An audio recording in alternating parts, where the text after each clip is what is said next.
Have you ever found yourself lip-listening ancient words without feeling their power in your chest?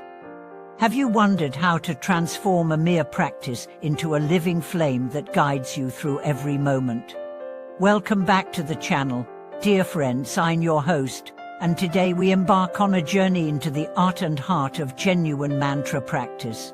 Too often, chanting becomes a rote exercise, a string of syllables we recite while our minds drift elsewhere. Yet buried within those sacred sounds lies the potential to ignite a radiance in your soul, to burn away the shadows of distraction, and to anchor you in the ever-present light. In this video, we'll explore two core insights. First, why chanting without heartfelt connection leaves us thirsting for more. And second, how simple yet profound adjustments can awaken the mantra's living pulse within us. You'll learn to shift from mouthing words to feeling their resonance in your bones, to weave each vibration into the fabric of daily life, and ultimately to let the mantra become your own guiding torch. Through vivid stories of seekers who discovered revelation in a single breath, of obstacles that were transmuted by the power of focused sound, and through practical guidance you can apply from this very moment, we'll map out a path toward making your practice a luminous companion rather than an empty ritual. Stay tuned as we dive into personal anecdotes, time-honored techniques, and transformative reflections that will awaken the heart light within your chanting. In the stillness of a moonlit night, a practitioner named Eleanor found herself seated on a worn meditation cushion, her lips moving mechanically through the familiar syllables of her mantra. Yet her heart felt as empty as the silent room around her. With each repetition, she noticed a subtle resistance growing, as though the mantra were slipping through her fingers like water. Frustrated, she closed her eyes and placed her hands over her chest, asking herself quietly, "Where is the life I once heard in these words?" That simple question unlocked the first doorway: awareness of intention. Eleanor realized that she had been chanting out of a sense of obligation rather than devotion. She remembered the moment when she first encountered the mantra a friend had shared, how a single evening of sincere chanting had lifted a heavy fog from her mind. Inspired by that story, Eleanor had begun her own practice, hoping for similar relief. But over time, her practice had become routine, and the initial spark had dimmed. Determined to rekindle the flame, Eleanor decided to return to the foundational gesture of bowing before her cushion, offering the practice itself as a gift. Each time she took a breath, she envisioned inhaling a gentle light that filled her lungs, and exhaling any trace of distraction or doubt. Then, as she intoned the first syllable, she placed her attention on the subtle vibration at the root of her throat, feeling it as an invitation rather than a command. The shift was profound. The mantra transformed from external sound to an inner resonance that hummed through her entire system. Word of Eleanor's experience spread among her small circle, and another member, Marcus, decided to experiment with the power of rhythm. He discovered that chanting at a steady cadence matching the beat to the rhythm of his own heartbeat gave the practice a deeply embodied quality.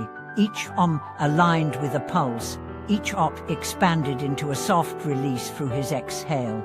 Over weeks of practice, Marcus noticed that the mantra became not just a mental chant, but a sacred dance between sound and body.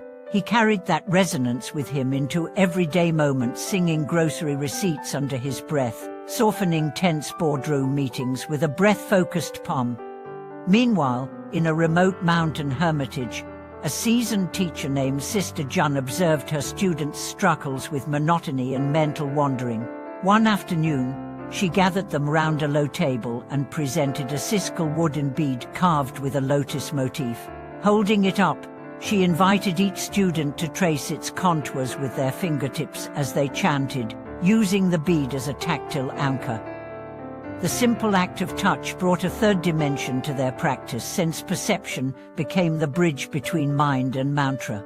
As their fingers spiraled around the bead, their voices rose in unison, and an exquisite stillness wove itself through the group, like a cello's rich lower register supporting a choir.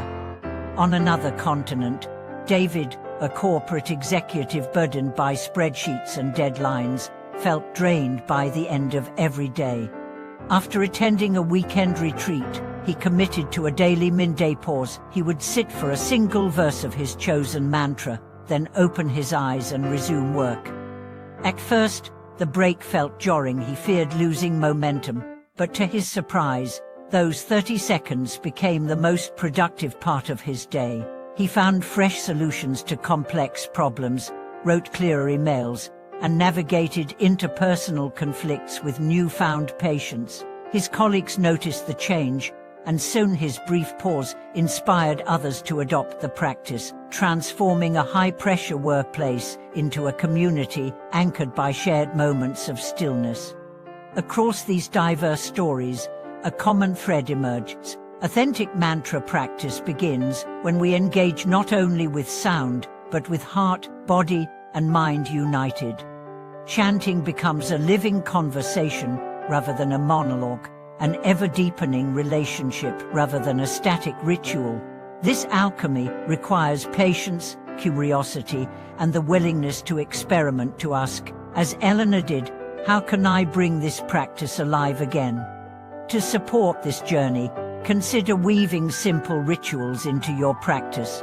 Light a sizzle candle or hold a cherished object as you begin, acknowledging the sacred space you create. Before each session, take 3 deliberate breaths, tuning into the pause before sound arises. After chanting, sit in silence for a moment, noticing how the inner landscape has shifted. Over time, these small gestures cultivate an atmosphere of reverence, reminding you that every repetition is an opportunity to reawaken the living pulse within. As the days turn into weeks, you may find that the mantra naturally migrates from formal sessions into your daily life. A stressful commute can become an invitation to whisper a single syllable, anchoring you amid traffic noise. A moment of tension with a loved one can be softened by returning to your inner vibration, offering space for compassion to rise. In this way, the mantra ceases to be an isolated practice and transforms into the very texture of your being. By honoring intention, embodying the vibration, engaging the senses, and integrating practice into daily life, each of us can turn mantra from rote exercise into heart light. That light, once kindled, illuminates not only our own path but radiates outward, touching every interaction with clarity and warmth. Thank you for watching this video. If you've discovered new ways to bring your mantra practice alive, please share your insights in the comments below. Don't forget to subscribe and like to support the channel, and may your heart light shine through each sacred syllable.